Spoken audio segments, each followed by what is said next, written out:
Hey everyone, I am Rudraveena and welcome to Untold stories.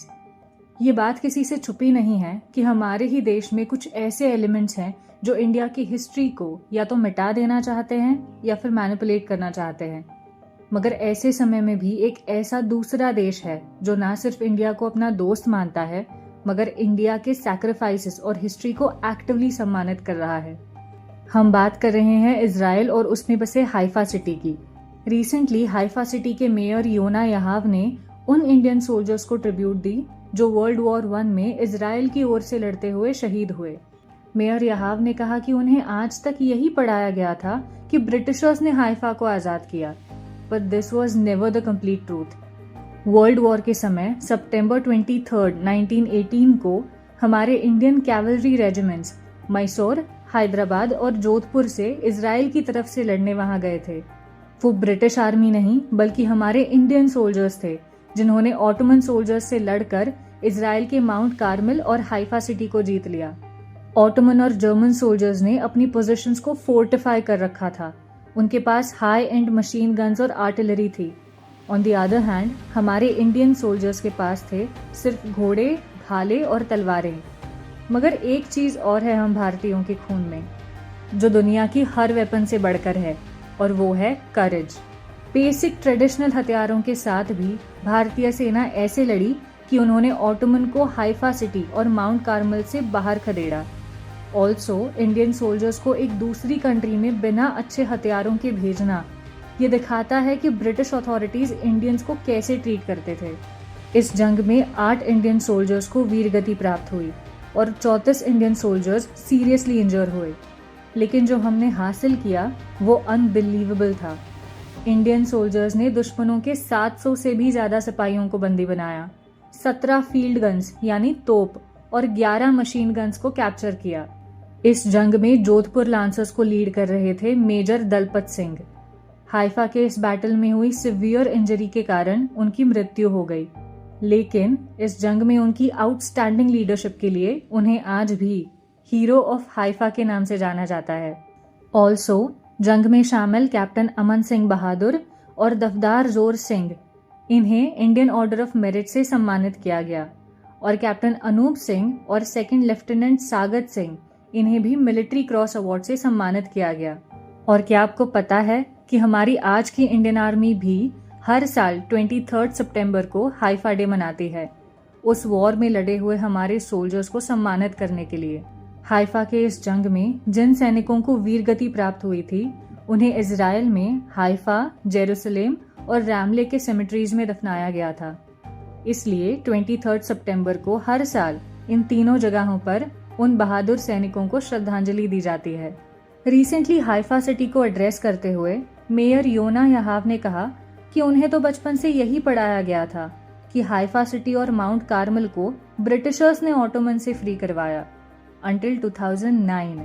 मगर thanks to the Haifa Historical Society 2009 में Haifa Historical society को अपनी research में ये पता चला कि असल में हाइफा वॉर की जीत का झूठा क्रेडिट लेने वाले ब्रिटिशर्स ने नहीं बल्कि हमारे इंडियन सोल्जर्स ने बहुत ही बेसिक हथियारों के साथ अपनी जान की बाजी लगाते हुए इस ऐतिहासिक विक्ट्री को इजराइल के लिए हासिल किया। हाइफा के स्कूल करिकुलम से ब्रिटिशर्स का झूठा नैरेटिव हटाना और उसकी जगह इंडियंस का सच्चा इतिहास जोड़ना आसान नहीं था, लेकिन हाइफा हिस्टोरिकल सोसाइटी और मेजर योना याहाव के कंटिन्यूस एफर्ट्स की बदौलत आज वहां क्लास 3 से लेकर क्लास 5 तक बच्चे भारत के वीरों की सच्ची गाथा पढ़कर इंस्पायर हो रहे हैं। 2017 में पीएम मोदी ने अपने इजराइल विजिट के दौरान हाइफा के उस सेमेट्री को भी विजिट किया था जहां इंडियन सोल्जर्स को दफनाया गया है, और अगले ही साल दिल्ली की 3 Murti Chowk was renamed as 3 Murti Haifa Chowk. India और इजराइल की ये कॉमन हिस्ट्री, उसे ग्लोरीफाई करने के ये शेयर्ड एफर्ट्स इन दोनों देशों को पॉलिटिकली, कल्चरली और इमोशनली भी एक कॉमन ग्राउंड पे लाके रखते हैं, which further deepens the friendship between these 2 Nations.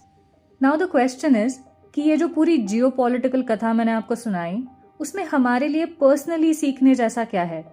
And the answer is बहुत कुछ। The first takeaway is know your history. See, I absolutely understand and agree that जिस तरीके से हमें स्कूल्स में सिर्फ मार्क्स के लिए हिस्ट्री पढ़ाई गई है, it makes history feel too complicated and boring. अब हम सिंगल हैंडेडली तो एजुकेशन सिस्टम को नहीं बदल सकते, but we can definitely take personal baby steps. We can select a random history topic of our interest, find a good book about it, and start by reading just a page or two. और ये इसलिए important है ताकि आपको कभी कोई अपने selfish narrative से मैनिपुलेट ना कर पाए और अपने फायदे के लिए आपके हिस्ट्री का और आपके कल्चर का मिसयूज ना कर पाए। And this brings us to the next takeaway. Number 2, don't hesitate to talk about your history. कभी कभी हम सामने वाले का दिल रखने के लिए या कोई कॉन्फ्लिक्ट ना हो जाए इस डर से अपने सच को दिल में ही दबा देते हैं।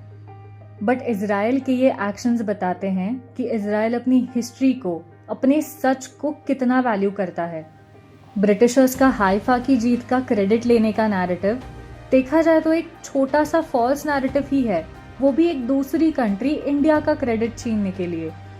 लेकिन इजराइल को ये मंजूर नहीं कि उनके बच्चे ये झूठ स्कूल में पढ़ें। They clearly want their future generations to know the complete truth and recognize their true friends and enemies early on. And this brings us to the third takeaway. Be courageous enough to take the right action. बदलाव हमेशा किसी न किसी के लिए uncomfortable या painful होगा ही, और इतिहास साक्षी है कि जिन्होंने भी सोसाइटी में सही बदलाव लाया है उनके रास्ते में बहुत डिफिकल्टीज आई हैं। Of course, it took years for Israel to make this change in their school books, but they were at it and they made it happen. अब इस बदलाव की न्यूज़ देखकर ब्रिटेन का अनकंफर्टेबल होना भी एक पॉसिबिलिटी है, but Israel was courageous enough to keep all the odds aside and do the right thing. I hope आपको इस वीडियो ने थोड़ा सा इंस्पायर किया हो और आपको इससे कुछ जानने, कुछ सीखने मिला हो। If you have any opinions on this, please share it in the comments. Untold stories के इस वीडियो में आज इतना ही। See you in the next one. Until then, नमस्ते।